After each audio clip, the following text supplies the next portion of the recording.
Welcome to our video journey where we explore the fascinating world of pronunciation, unraveling the mysteries behind each word and its usage. In this video, the word is abdominal.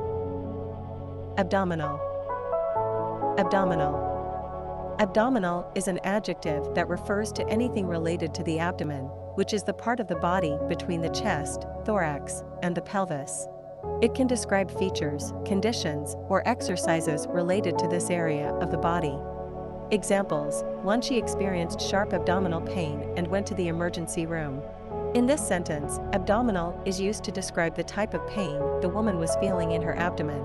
2. The surgeon performed an abdominal surgery to remove the tumor.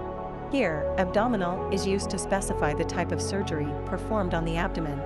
Stay tuned for more linguistic wonders and join us in unlocking the magic of language. Thanks for watching, and until next time, keep speaking, writing, and embracing the beauty of words.